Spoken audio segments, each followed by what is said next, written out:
So I made a mistake last time. I um I wrote that it was the first chapter, but actually it was the 0th chapter. And today is the first chapter. So that's important. Look. Oh, chapter 1.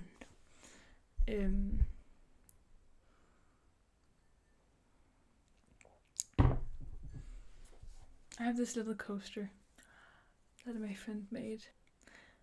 I was jolted awake by the sound of gunfire in one of the neighboring stacks. The shots were followed by a few minutes of muffled shouting and screaming, then silence.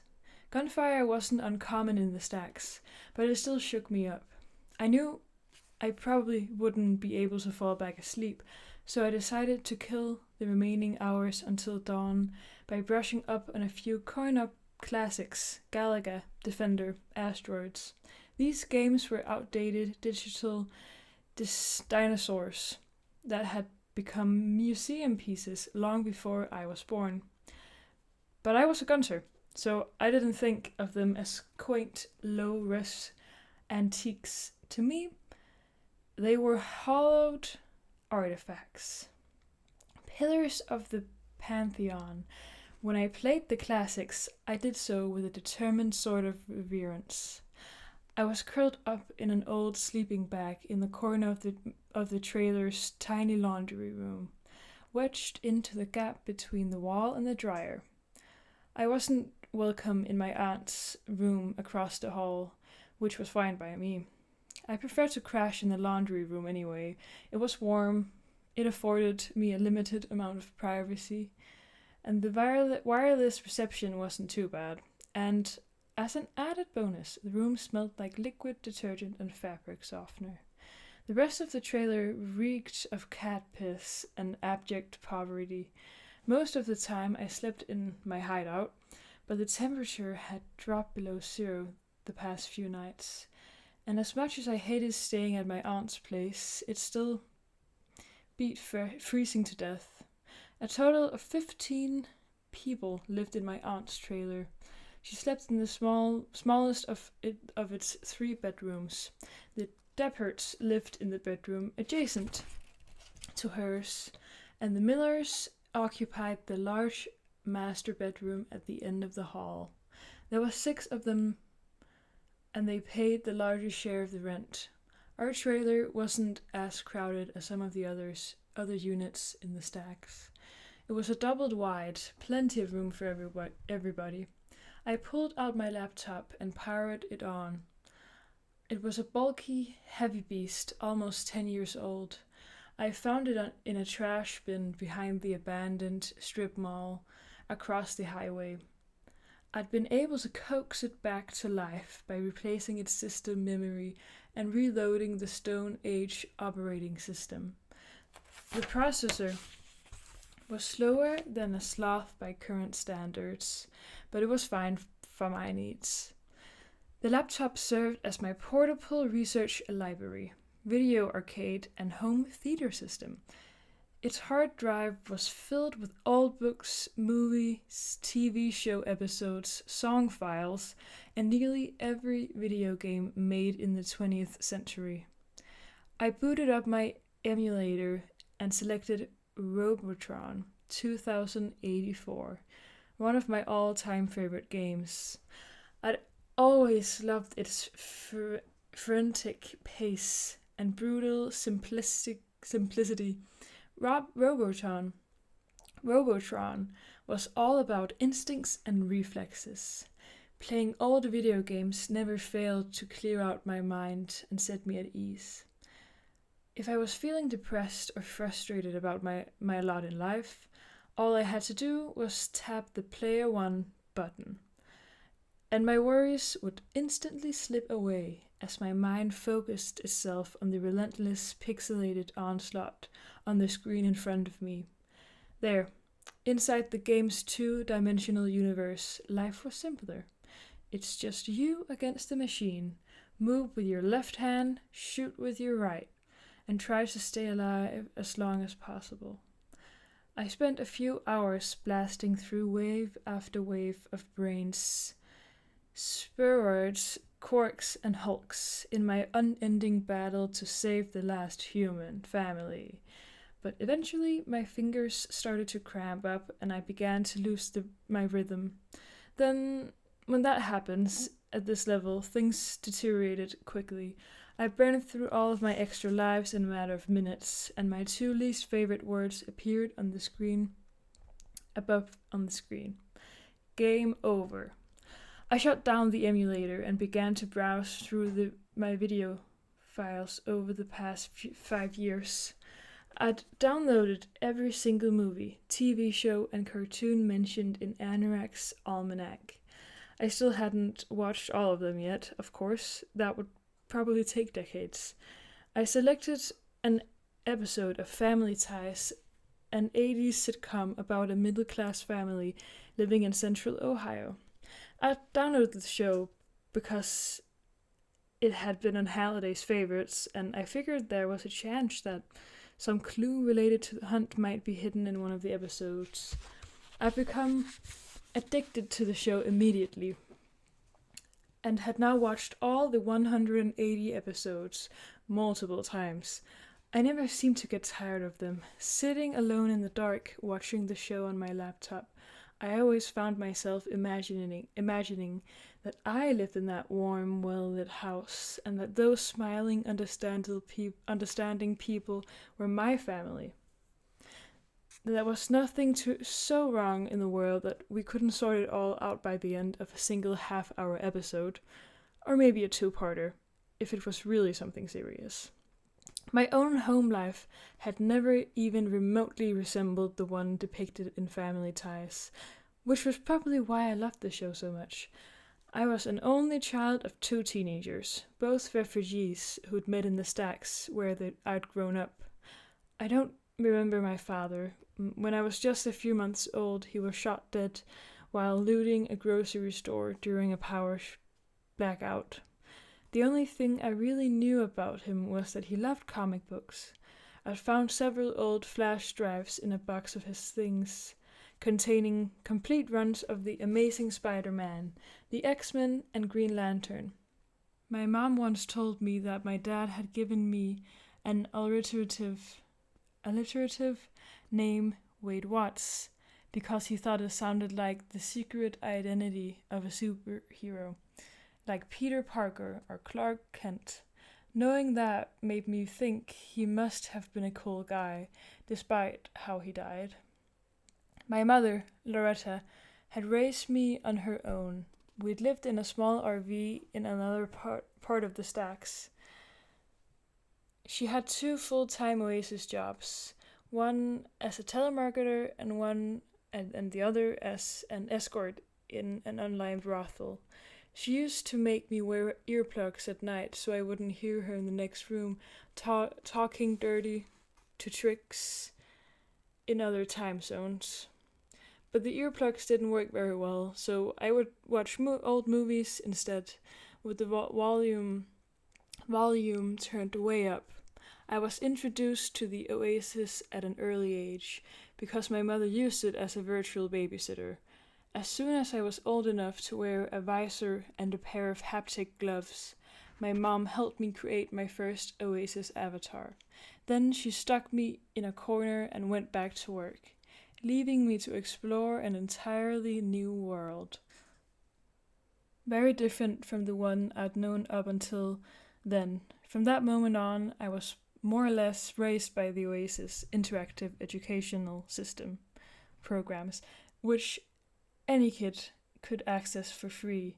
I spent a big chunk of my childhood hanging out with it in a virtual reality simulation of Sesame Street. I know that's not how it's said, but Sesame, like sesame seeds, okay.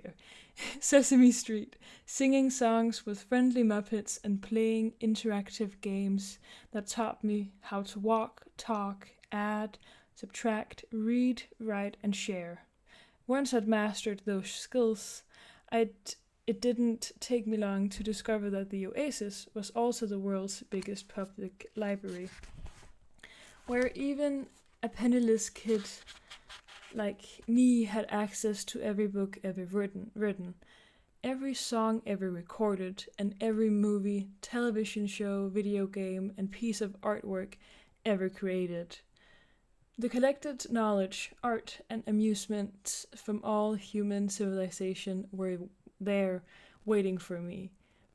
But gaining access to all of that information turned to be something of a mixed blessing, because that was when I found out the truth.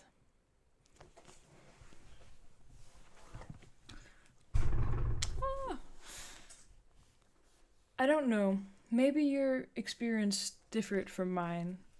For me, growing up as a human being on the planet Earth in the 21st century was a real kick in the teeth, existentially speaking. The worst thing about being a kid was that no one told me the truth about my situation. In fact, they did the exact opposite.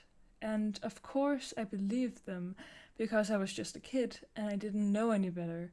I mean, Christ, my brain hadn't even grown to full size yet. So, how could I be expected to know when the adults were bullshitting me? So, I swallowed all of the Dark Ages nonsense they fed me. Some time passed, I grew up a little, and gradually began to figure out that pretty much everyone had been lying to me about pretty much everything since the moment I emerged from my mother's womb. This was an alarming revelation. It gave me trust issues later in life. I started to figure out the ugly truth as soon as I began to explore the free Oasis libraries. The facts were right. They were waiting for me, hidden in old books written by people who weren't afraid to be honest, artists and scientists and philosophers and poets, many of them long dead. As I read the words they'd left behind, I finally began to get a grip on the situation. My situation, our situation, that most people refer to as the human condition. It was not good news. I wish someone had just told me the truth right up front, as soon as I was old enough to understand it. I wish someone had just said, "Here's the deal, Wade. You're something called a human being. That's a really smart kind of animal, like every other animal on this planet. We're descended from a single-celled organism and lived millions of years ago. That lived millions of years ago. This happened by a process called evolution. And you'll learn more about it later, but trust me, that's really how we all got here. There's proof of it everywhere, buried in the rocks. That story you heard about how we were all created by a super powerful dude named God who lives in the sky? Total bullshit. The whole God thing is actually an ancient fairy tale that people have been telling one another for thousands of years. We made it all up, like Santa Claus and the Easter Bunny. Oh, and by the way, there's no Santa Claus or Easter Bunny. Also bullshit. Sorry, kid. Deal with it. You're probably wondering what happened before you got here. An awful lot of stuff, actually. Once we evolved into humans, things got pretty interesting. We figured out how to grow food and domesticate animals, so we didn't have to spend all our time hunting. Our tribes got much bigger, and we spread across the entire planet like an unstoppable virus. Then, after fighting a bunch of wars with each other over land, resources, and our made-up gods, we eventually got all of our tribes organized into a global civilization. But honestly, it wasn't all that organized or civilized. And we continued to fight a lot of wars with each other. But we also figured out how to do science, which helped us develop technology. For a bunch of hairless apes, we actually managed to invent some pretty incredible things: computers, medicine, lasers, microwave ovens, artificial hearts, atomic bombs. We even sent a few guys to the moon and brought them back. We also created a global communication network that lets us talk to each other all around the world, all the time. Pretty impressive, right? But that's where the bad news comes in. Our global civilization came at a huge cost. We needed a whole bunch of energy to build it, and we got that energy by burning fossil fuels, which came from dead plants and animals buried deep in the ground. We used up most of its fuel before you got here, and now it's pretty much all gone, which means that we no longer have enough energy to keep our civilization running like it was before. So we've had to cut it back, big time. We call this the global energy crisis, and it's been going on for a while now. Also, it turns out that burning all of those fossil fuels had some nasty side effects, like raising the temperature of our planet and screwing up the environment. So now the polar ice caps are melting, sea levels are rising, and the weather is all messed up. Plants and animals are dying off in record numbers, and lots of people are starving and homeless. And we're still fighting wars with each other, mostly over the few resources we have left. Basically, kid, what this all means is that life is a lot tougher than it used to be in the good old days, back before you were born. Things used to be awesome, but now they're kind of terrifying. To be honest, the future doesn't look too bright. You were born in a pretty crappy time in history, and it looks like things are only going to get worse from here on out. Human civilization is in decline. Decline. Some people even say it's collapsing. You're probably wondering, what's going to happen to you? That's easy. The same thing that is going to happen to you that has happened to every other human being who has ever lived. You're going to die. We all die. That's just how life is. What happens when you die? Well, we're not completely sure, but the evidence seems to suggest that nothing happens. You're just dead. Your brain stops working, and then you're not around to ask annoying questions anymore. Those stories you heard about going to a wonderful place called heaven, where there's no more pain or death and you live forever in a state of perpetual happiness, also total bullshit. Just like all that God stuff. There's no evidence of a heaven, and there never was. We made that up too. Wishful thinking. So now you have to live the rest of your life knowing you're going to die someday and disappear forever. Sorry.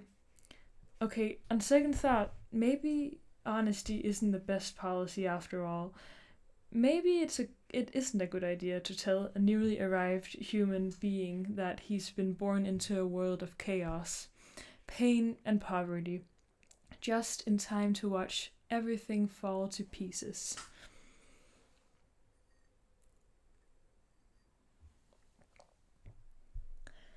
I discovered all of that gradually, over several years, and it still made me feel like jumping off a bridge.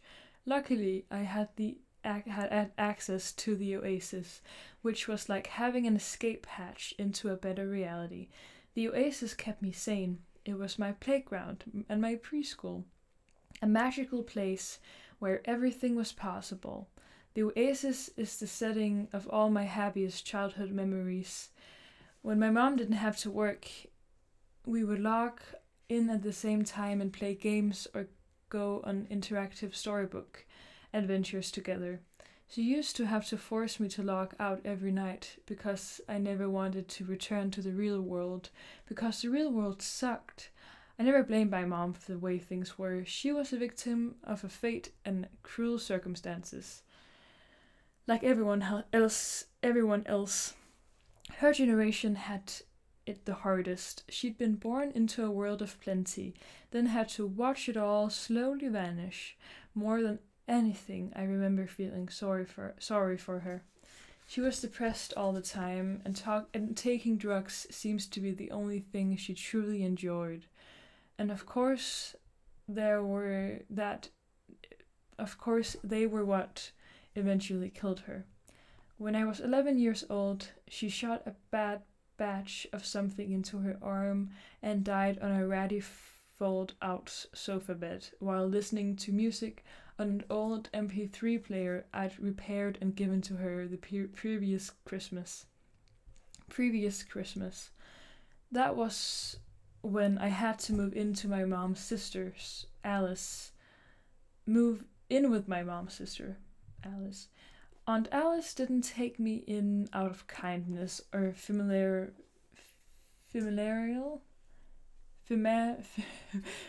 fama, I know this word. Familial responsibility. She did it to get the extra food vouchers from the government every month. Most of the time, I had to find food on my own. This usually wasn't a problem because I had a talent for finding and fixing old computers and busted Oasis consoles, which I sold to pawn shops and traded with food vouchers. I earned enough to keep from going hungry, which was more than a lot of my neighbors could say. The year after my mom died, I spent a lot of time wallowing in my self-pity and despair.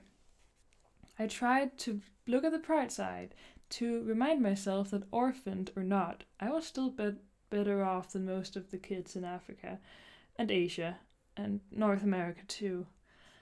I'd always had a roof over my head and more than enough food to eat. And I had the Oasis. My life wasn't so bad. At least that's what I kept telling myself. In a vain attempt to stave off the epic loneliness I now felt. Then the hunt for Halliday's Easter egg began. That was what saved me, I think. Suddenly I'd found something worth doing, a dream worth chasing. For the last 5 years, the hunt had given me a goal and purpose, a quest to fulfill, a reason to get up in the morning, something to look forward to. The moment I began searching for the egg, the future was no longer seemed so bleak. I was halfway through the 4th episode of Family Ties mini marathon when the laundry room door cracked open and my Aunt Alice walked in, a malnourished harpy in a housecoat, clutching a basket of dirty clothes. She looked more lucid than usual, which was bad news. She was much easier to deal with when she was high. She glanced over at me with the usual look of disdain and started to load her clothes into the washer. Then her expression changed and she peeked around the dryer to get a better look at me. Her eyes went wide. When she spotted my laptop, I quickly closed it and began to shove it to my backpack, but I knew I was already too late. "Hand it over, Wade," she ordered, reaching for the laptop. "I can pawn it to help pay our rent." "No," I shouted, twisting away from her. "Come on, Aunt Alice, I need it for school." Is that his voice? Come on. Yeah, well, I can change it. Come on, Aunt Alice, I need it for school. I need it for school. "What you need is to show some gratitude," she barked. "Everyone else around here has to pay rent. I'm tired of you leeching off of me. You keep all my food vouchers. That more than covers my share of the rent." "The hell it does." She tried again to grab the laptop off my hands, but I refused to let go of it. So she turned and stomped her way back to her room. I knew what was coming next, so I quickly entered a command on my laptop that locked its keyboard and erased the hard drive. Aunt Alice returned a few seconds later with her boyfriend Rick, who was still half asleep.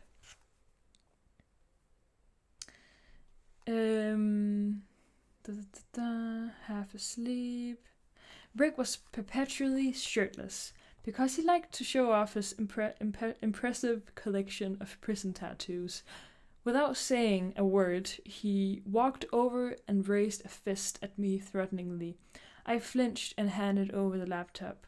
Then he and Aunt Alice walked out, already discussing how much the computer might fetch at a pawn shop. Losing the laptop wasn't a big deal. I had 2 spares stowed away in my hideout, but they weren't nearly as fast, and I would have to reload all of my media onto them from my backup drives. A total pain in the ass, but it was my own fault. I knew the risk of bringing anything of value back here. The dark blue light of dawn was starting to creep in through the laundry room window. I decided it might be a good idea to leave for school a little early today. I dressed as quickly as and quietly as possible, pulling at the worn corduroys, baggy sweater and oversized coat that comprised my entire winter wardrobe. Then I put on my backpack and climbed up onto the washing machine. After pulling on my gloves, I slid open the frost-covered window. The Arctic morning air stung my cheeks as I gazed out over the uneven sea of trailer rooftops. My aunt's trailer was in the top unit in a stack. 22 mobile homes high, making it a level of two taller than the majority of the stacks. Stacks immediately surrounding it. The trailers on the bottom level rested on the ground or on their original concrete foundations, but the units stacked above them were suspended on a reinforced modular scaffold, a haphazard metal lattice work that had been constructed piecemeal over the years. We lived in the Portland Avenue stacks, a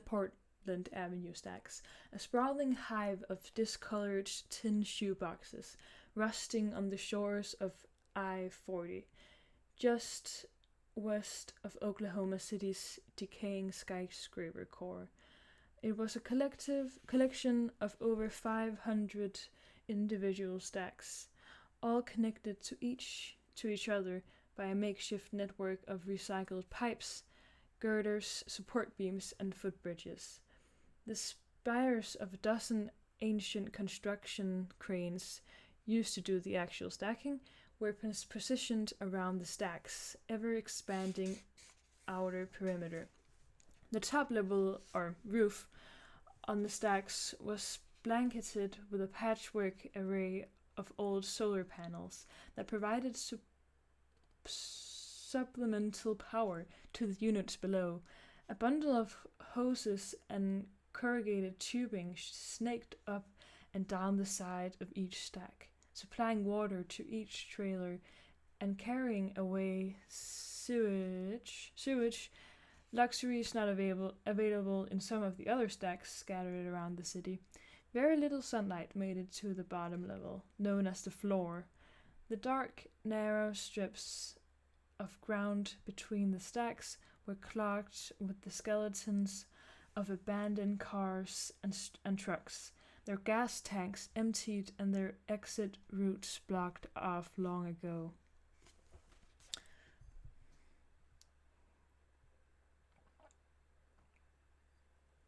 Stay hydrated. One of our neighbors, Mr. Miller, once explained to me that trailer parks like ours had originally consisted of a few dozen mobile homes, arranged in neat rows on the ground. But after the oil crash and the onset of the energy crisis, large cities had been flooded with refugees from surrounding suburban and rural areas, resulting in a massive urban housing shortage. Real estate within walking distance of a big city became far too valuable to waste on a flat plain of mobile homes. So someone had cooked up the brilliant idea of, as Mr. Miller put it, stacking this some bitches to maximize the use of ground space. The idea caught on in a big way, and trailer parks across the country had quickly evolved into stacks like this one. Strange hybrids of shanty towns, squatter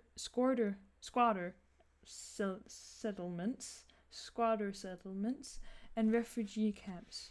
They were now scattered around the outskirts of the most major cities, each one overflowing with uprooted rednecks like my parents, who, desperate for work, food, electricity, and reliable oasis access, had fled their dying small towns and had used the last of their gasoline or their beast of burden to haul their families' RVs and trailer homes to the nearest metropolis. Every stack in our park stood at least 15 mobile homes high, which the occasional RV, shipping container, Airstream trailer, or VW microbus mixed in for variety. In recent years, many of the stacks had grown to a height of 20 units or more. This made a lot of people nervous. Stack collapses weren't that uncommon, and if the scaffolding supports buckled at the wrong angle, the domino effect would bring down 4 or 5 of the neighboring stacks too. Our trailer was near the northern edge of the stacks, which ran up to a crumbling highway overpass. From my vantage point at the laundry room window, I could see a thin stream of electric vehicles crawling along the cracked asphalt, carrying goods and workers into the city. As I stared out at the grim skyline, a bright sliver of the sun peeked over the horizon. Watching it rise, I performed a mental ritual. Whenever I saw the sun, I reminded myself that I was looking at a star, one of over 100 billion stars in our galaxy, a galaxy that was just one of billions of other galaxies in the observable universe. This helped me keep things in perspective. I'd started doing it after watching a science program from the early 80s called Cosmos. I slipped out the window as quietly as possible and, clutching the bottom of the window frame, slid down the cold surface of the trailer's metal siding. The steel platform on which the trailer rested was only slightly wider and longer than the trailer itself, leaving a ledge about 1.5 feet wide all the way around. I carefully lowered myself until my feet rested on this ledge, then reached up to close the window behind me. I grabbed a hold of a rope I'd strung there at waist level to serve as a handhold, and began to sidestep along the ledge to the corner of the platform. From there I was able to descend the ladder-like frame of the scaffolding. I almost always took this route when leaving or returning to my aunt's trailer. A rickety metal staircase was bolted the side of the stacks, but it shook and knocked against the scaffolding, so I couldn't use it without announcing my presence. Bad news, in the stacks it was best to avoid being heard or seen. Whenever possible, there were often dangerous and desperate people about, the sort who would rob you, rape you, and then sell your organs on the black market. Descending the network of metal girders had always reminded me of an old platform video game like Donkey Kong or Burger Time. I'd seized upon this idea a few years earlier when I coded my first Atari 2600 game. Is it 2600? Atari 2600? I'm gonna Google that later. First Atari game. A Gunter rite of passage. Like a Jedi building his first lightsaber. It was a Pitfall rip-off called The Shacks, where you had to navigate through a vertical maze of trailers, collecting junk computers, snagging food vouchers, power-ups, and avoiding meth addicts and pedophiles on your way to school. My game was a lot more fun than the real thing. As I climbed down, I passed next to the Airstream trailer, 3 units below ours, where my friend Miss Gilmore lived. She was a sweet old lady in her mid-70s, and she always seemed to get up ridiculously early. I peeked in her window and saw her shuffling around in her kitchen, making breakfast. She spotted me after a few seconds, and her eyes lit up. "Wait," she said, crackling open the window. "Good morning, my dear boy." "Good morning, Miss G," I said. "Hope I didn't startle you." "Not at all. Not at all. Not at all." Yeah, that's her voice. "Not at all," she said. She pulled her robe tight against the draft coming in the wind. "It's freezing out there. Why don't you come in and have some breakfast? I've got some soy bacon, and these powdered eggs aren't too bad if you put enough salt on them." "Thanks, but I can't this morning, Miss G. I have to get to school." "All right, rain check then." She blew me a kiss and started to close the window. "Try not to break your neck climbing around out there. Okay, Spider-Man?" "Will do. See you later, Miss G." I waved goodbye to her and continued my descent. Miss Gilmore was a total sweetheart. She let me crash on her couch when I needed to, although it was hard for me to sleep there because of all her cats. Miss G was super religious and spent most of her time in the oasis, sitting in the congregation of one of those big online mega churches, singing hymns, hymns, listening to sermons, and taking virtual tours of the Holy Land. I fixed her ancient Oasis console whenever it went on the fritz, and in return she answered my endless questions about what it had been like for her to grow up during the 1980s. She knew the coolest bits of 80s trivia, stuff you would learn from books or movies. She was always praying for me too, trying her hardest to save my soul. I never had the heart to tell her that I thought organized religion was a total crook. It was a pleasant fantasy that gave her hope and kept her going, which was exactly what the hunt was for me. To quote the almanac, "People who live in glass houses should shut the fuck up." When I reached the bottom level, I jumped off the scaffold and dropped the few remaining feet to the ground. My rubber boots crunched into the slush and frozen mud. It was still pretty dark down there, so I took out my flashlight and headed east, weaving my way through the dark maze, doing my best to remain unseen while careful to avoid tripping over a shopping cart engine block or one of the other pieces of junk littering the narrow alleys between the stacks. I rarely saw anyone out at this time of the morning. The commuter shuttles ran only a few times a day, so the residents lucky enough to have a job would already be waiting at the bus stop by the highway. Most of them worked as day laborers in the giant factory farms that surrounded the city. After walking about half a mile, I reached a giant mound of old cars and trucks piled haphazardly along the stacks' eastern perimeter.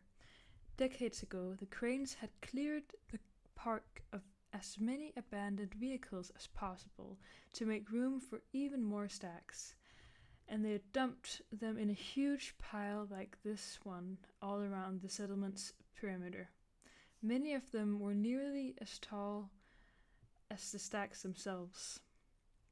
I walked to the edge of the pile, and after a quick glance around to make sure I wasn't being followed or watched, I turned sideways to squeeze through a gap between two crushed cars.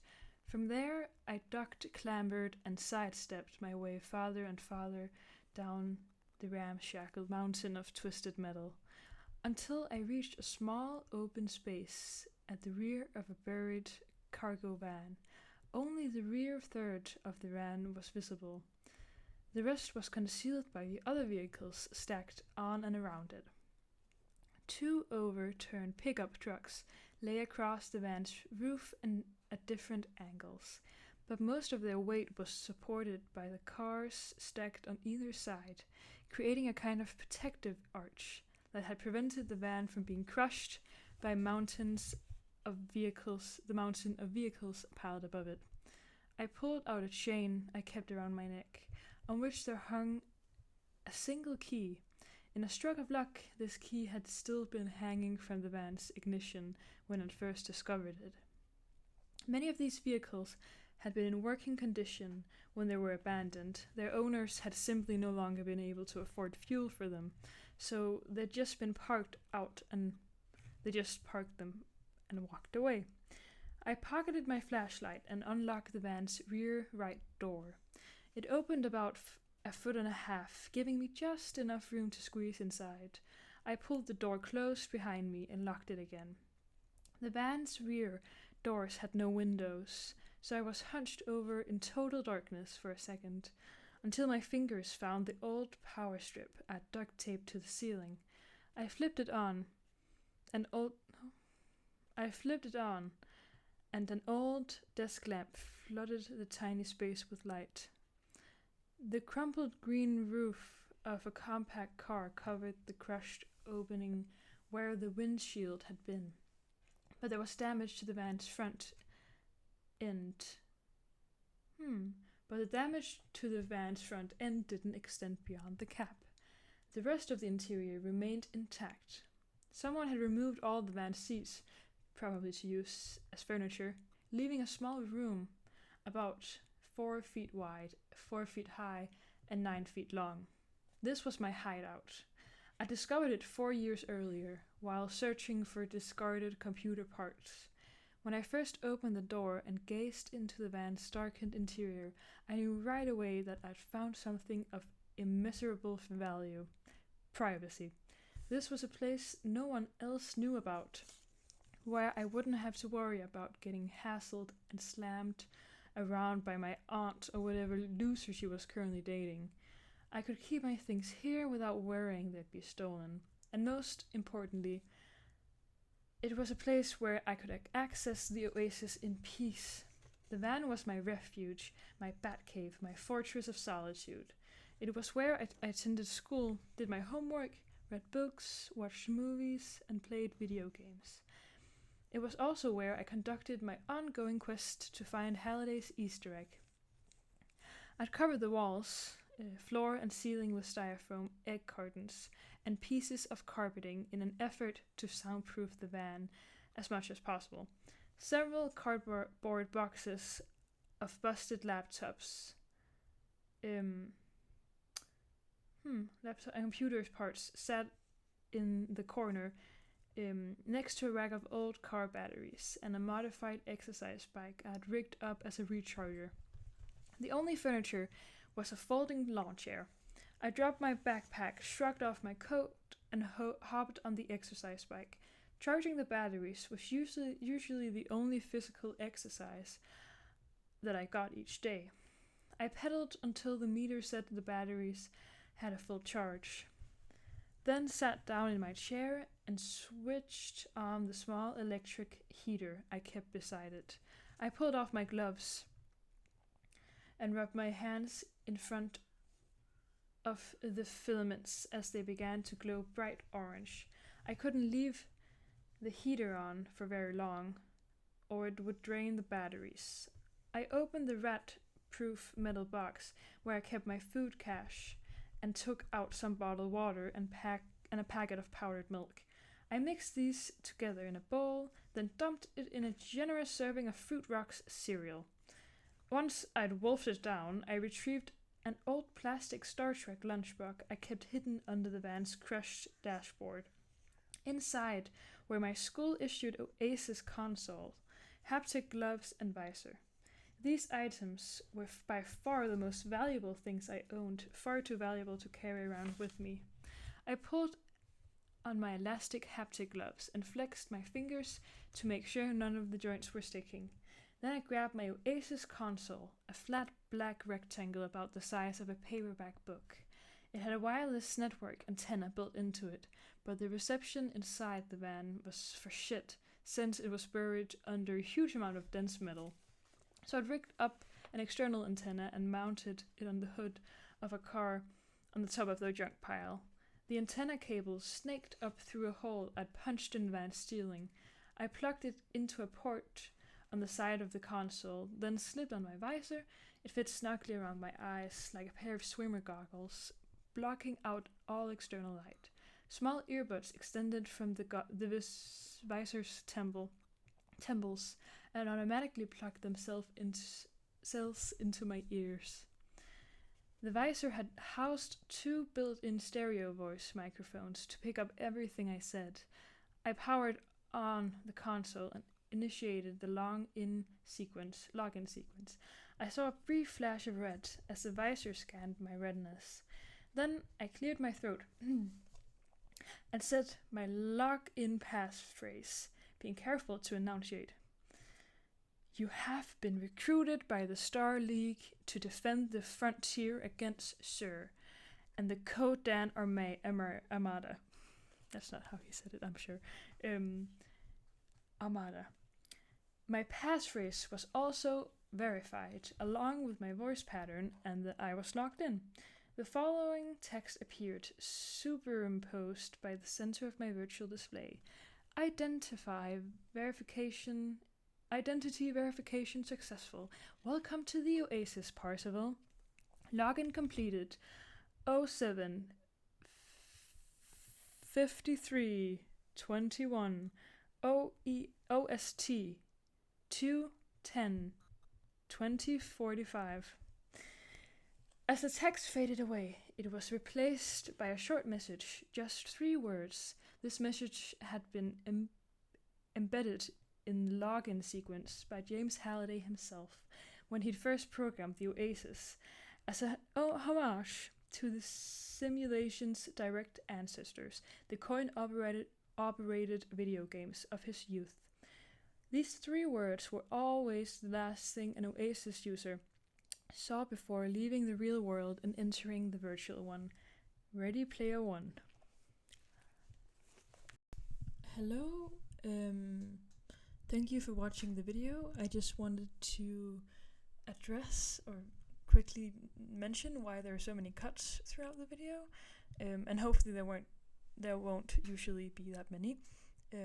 It's because my microphone keeps making a weird sound, and when I go back to edit, I notice that it's doing this like double sounding thing, and then I have to re-record it, so the backgrounds and lighting might look a little bit different, but I hope that's not too distracting. Yes, good evening or day or whatever time it is. Goodbye. Thank you for watching.